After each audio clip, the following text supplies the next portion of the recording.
Assalamualaikum warahmatullahi wabarakatuh. Perkenalkan kami dari kelompok D S1 Farmasi 2017. Kami akan melaporkan laporan PMSF Mikrobiologi yang berjudul Uji Endotoksin yang beranggotakan Dika Rizky Pritasari,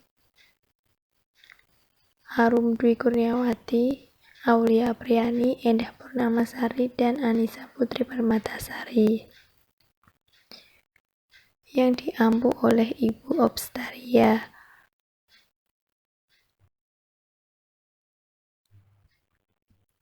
Perbedaan uji endotoksin dan teknik fotometrik. Yang pertama, jadal gel. Cara jadal gel mendeteksi atau mengkuantitasi endotoksin berdasarkan pembentukan jadal dan bereaksi LAL dengan adanya endotoksin. Konsentrasi endotoksin yang dibutuhkan untuk menyebabkan lisat menjedal dan kondisi standar dinyatakan sebagai kepekaan bereaksi LAL yang tertera pada etiket. Untuk menjamin bereaksi dan keabsahan pengujian, lakukan uji konfirmasi kepekaan bereaksi LAL yang tercantum dalam etiket dan uji faktor pengganggu seperti tertera dalam uji persiapan untuk cara jadal gel. Penetapan titik akhir reaksi dilakukan dengan membandingkan langsung enceran dan zat uji dengan enceran endotoksin baku, dan jumlah endotoksin dinyatakan dalam unit endotoksin atau UE.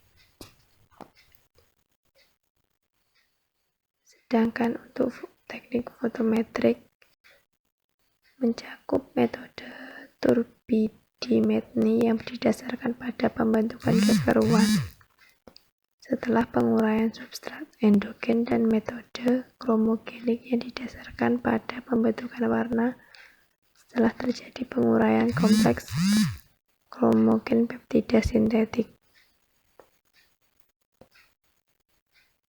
Cara turbidimetri titik akhir didasarkan pada hubungan kuantitatif antara kadar endotoksin dan kekeruan dari campuran reaksi pada akhir masa inkubasi. Caranya dapat dilakukan dengan mengukur waktu yang dibutuhkan untuk mencapai nilai serapan yang telah ditetapkan atau kecepatan pembentukan kekeruan.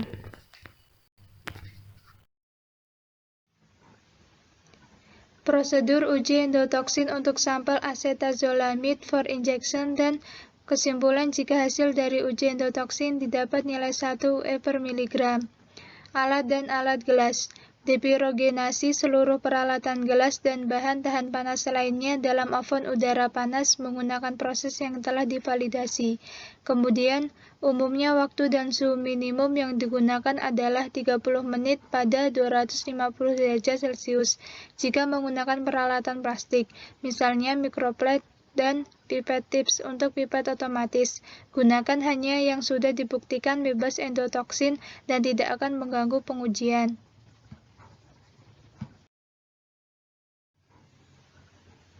Prosedur penyiapan larutan induk baku pembanding dan larutan baku pembanding endotoksin.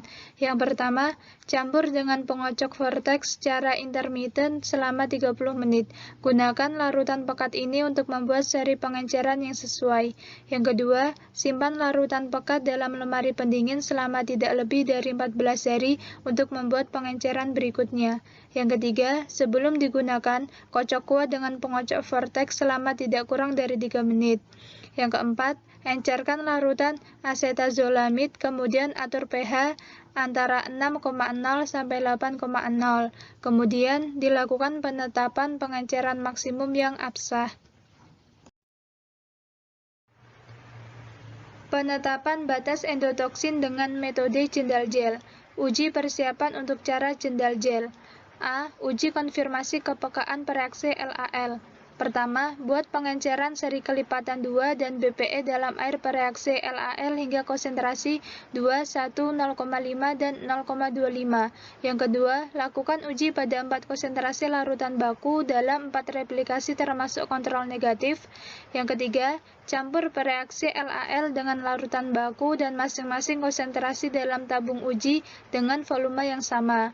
Yang keempat, inkubasi campuran reaksi dalam waktu yang tetap sesuai dengan petunjuk prosedur bereaksi LAL. Yang kelima, hitung nilai rata-rata dari logaritma konsentrasi titik akhir dan hitung antilogaritma dari nilai rata-rata. B. Uji faktor pengganggu untuk cara Jindal gel. Yang pertama, siapkan larutan A, yaitu larutan sampel dari sediaan uji yang bebas endotoksin. Larutan B, faktor pengganggu. Larutan C, kontrol kepekaan bereaksi LAL sesuai etiket. Dan larutan D, kontrol negatif air bereaksi LAL. Yang kedua, lakukan pengujian larutan ini mengikuti prosedur uji konfirmasi kepekaan bereaksi LAL. Yang ketiga, siapkan larutan untuk pengujian batas pembentukan Jindal gel. 4 seri larutan. Yang keempat, lakukan dengan kadar endotoksin bakteri dengan cara Jindal gel. Yang kelima, siapkan larutan dengan sampel acetazolamid dan uji larutan mengikuti prosedur uji konfirmasi kepekaan bereaksi LAL tertera dalam uji persiapan untuk cara Jindal gel.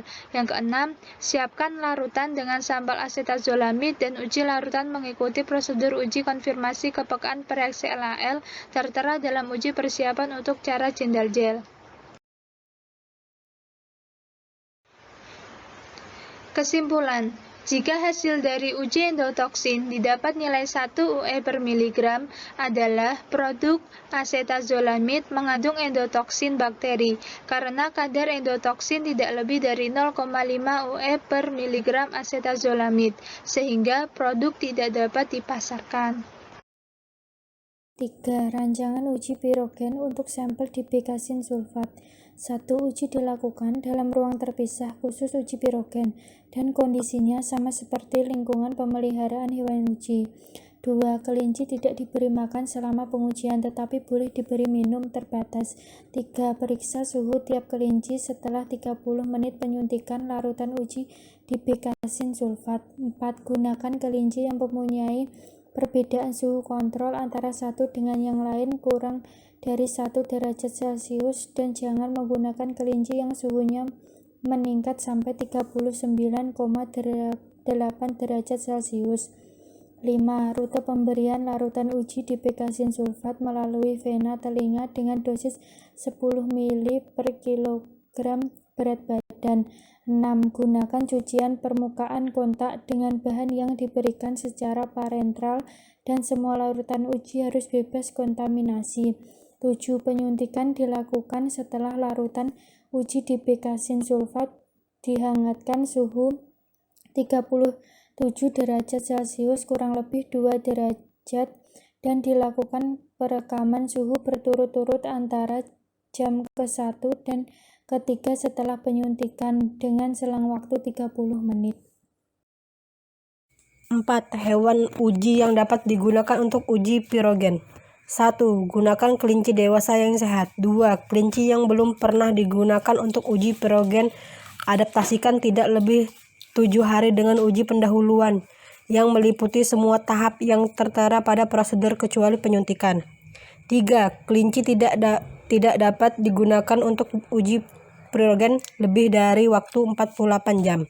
4. Kelinci tidak boleh digunakan bila sebelum 2 minggu setelah digunakan untuk uji pirogen menunjukkan kenaikan suhu maksimal 0,6 derajat Celcius atau lebih. 5. Tempatkan kelinci pada satu kandang dalam ruangan yang bersuhu 20-30 derajat Celcius. 6. Tidak boleh menggunakan lagi kelinci jika telah dinyatakan pirogenik. Berdasarkan data yang ada pada nomor 5, kelinci A memiliki kenaikan suhu 0,47 derajat Celcius. Kelinci B memiliki kenaikan suhu 0,47 derajat Celcius. Kelinci C memiliki kenaikan suhu 0,23 derajat Celcius.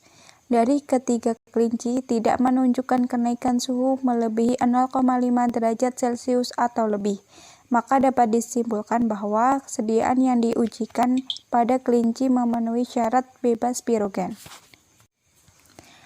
Yang artinya data tersebut memenuhi syarat dari tidak ada satupun kelinci yang menunjukkan kenaikan suhu 0,5 derajat Celcius atau lebih. Jika ada, maka dilanjut menggunakan 5 ekor kelinci.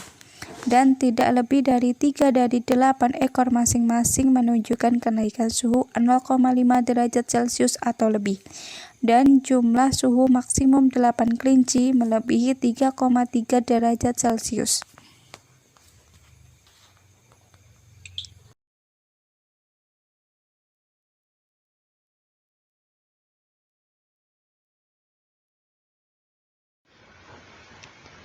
Terima kasih, sekian yang dapat kami sampaikan, kurang lebihnya kami mohon maaf. Wassalamualaikum warahmatullahi wabarakatuh.